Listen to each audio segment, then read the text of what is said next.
வணக்கம், இது கொடூர குக்கிங் எபிசோட் 10. இன்னைக்கு நம்ம கோதுமையில் கேக் எப்படி செய்யறதுன்னு பார்க்க போகிறோம்.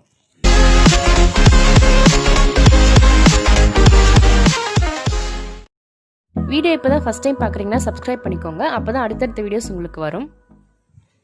ஸோ இதெல்லாம் தான் தேவையான பொருட்கள். நம்ம செய்யும்போது அப்பப்போ என்னென்னு நான் சொல்கிறேன். 1 கப் எண்ணெய், 1 கப் தயிர். எண்ணெய் வந்து நாங்கள் தேங்காய் எண்ணெய் யூஸ் பண்ணோம், நீங்கள் ரீஃபைண்ட் ஆயில் கூட யூஸ் பண்ணிக்கலாம்.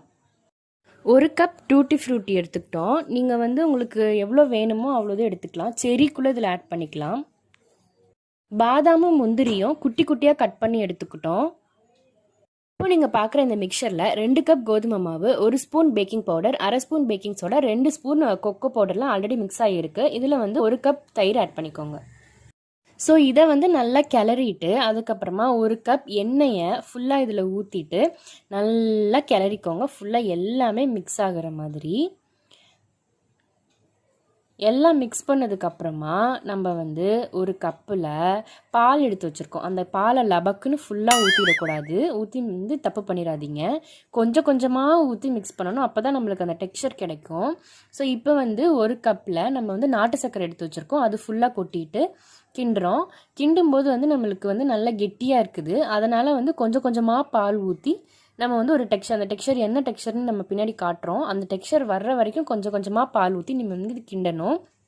இதில் வந்து மைதாக்கு பதிலாக கோதுமையும், ஒயிட் சுகருக்கு பதிலாக நாட்டு சர்க்கரையும் நம்ம சேர்த்துருக்கோம். ஏன்னா இது வந்து ரொம்ப ஹெல்தி, வந்து கோதுமையும் நாட்டு சர்க்கரையும். அட் த சேம் டைம் மைதாவும் ஒயிட் சுகரும் வந்து நமக்கு நல்லது கிடையாது. அதனால் ஹெல்த்தியாக நம்ம சாப்பிட்ட மாதிரியும் இருக்கும், ஸ்நாக்ஸ் சாப்பிட்ட மாதிரியும் இருக்கும். ஸோ அதான் நம்ம இப்படி ட்ரை பண்ணுறோம்.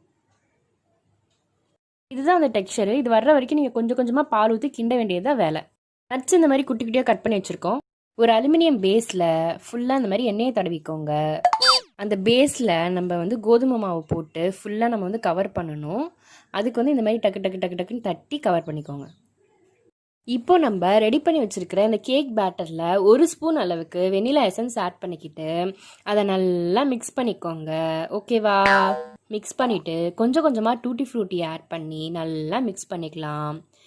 எந்த அளவுக்கு நீங்கள் டூட்டி ஃப்ரூட்டி வந்து ஓரளவுக்கு அதிகமாக ஆட் பண்ணிங்கன்னா நல்லாவே இருக்கும் டேஸ்ட்டு. அதே மாதிரி நட்ஸும் ஆட் பண்ணிக்கிட்டிங்கன்னா நம்ம சாப்பிடும்போது நறுக்கு நறுக்கு நல்லாவே டேஸ்டியாக இருக்கும். இப்போது நம்ம ரெடி பண்ணி வச்சுருக்கிற அந்த அலுமினியம் பேஸில் இந்த ரெடி பண்ணி வச்சுருக்கிற பேட்டரை ஃபில் பண்ணிக்க போகிறோம். ஃபில் பண்ணிட்டீங்கன்னா கேக் செய்கிறதுல பாதி வேலை முடிஞ்சிருச்சு. ஃபில் பண்ணிவிட்டு இப்படி ஒரு தட்டை தட்டிக்கோங்க, அப்போ அது நல்லா செட்டில் ஆகிக்கும். கேக்குக்கு மேலே கொஞ்சம் நட்ஸ் இருந்தால் அது இன்னும் அழகாக இருக்கும் பார்க்குறதுக்கு. அதனால் மேலேயும் கொஞ்சம் நட்ஸு துவிக்கிறோம். குக்கர் ப்ரீஹீட் பண்ணணும்.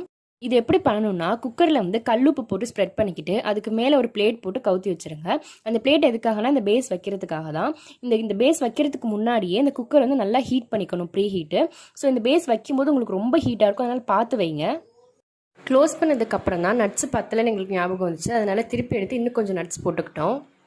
2.5 hours கழிச்சு நாங்கள் குக்கரை ஓப்பன் பண்ணி கேக்கு கொலை பண்ணி பார்க்கும்போது உங்களுக்கு கத்தியில் எதுவுமே ஒட்டாமல் இந்த மாதிரி வரணும். இந்த மாதிரி இருந்துச்சுன்னா கேக் ரெடி ஆயிடுச்சுன்னு அர்த்தம். ஸோ ஒரு பிளேட்டு மேலே அந்த கேக்கை வந்து அப்படியே கவுத்து போட்டுட்டு அதுக்கு மேலே ஒரு பிளேட் வச்சு அப்படியே டபக்குன்னு திருப்பினா ஸோ கேக் ரெடி ஆயிடுச்சு. இது பாருங்கள் எவ்வளோ சாஃப்டாக வந்திருக்குன்னு. 1 கப் கோதுமைனா 40 minutes போதும். நம்ம 2 கப் கோதுமை எடுத்ததுனால 2.5 hours விட்டு எடுத்தோம். நல்லா வந்திருக்கு. இதுதான் நம்ம கேக்கோட அவுட்கம். இது நம்ம பர்த்டே அல்லது வேறு ஏதாவது செலிப்ரேஷன்ஸ் கூட செஞ்சுக்கலாம். இந்த கொரோனா டைமில் வந்து வெளியிலேருந்து வாங்குறதுக்கு வந்து நம்ம கொஞ்சம் பயமாக இருக்கும், அதனால் வீட்டிலே செஞ்சு நம்ம செலிப்ரேட் பண்ணிக்கலாம். தேங்க்யூ. வீடியோ பிடிச்சிருந்தா லைக் அண்ட் கமெண்ட் பண்ணுங்கள்.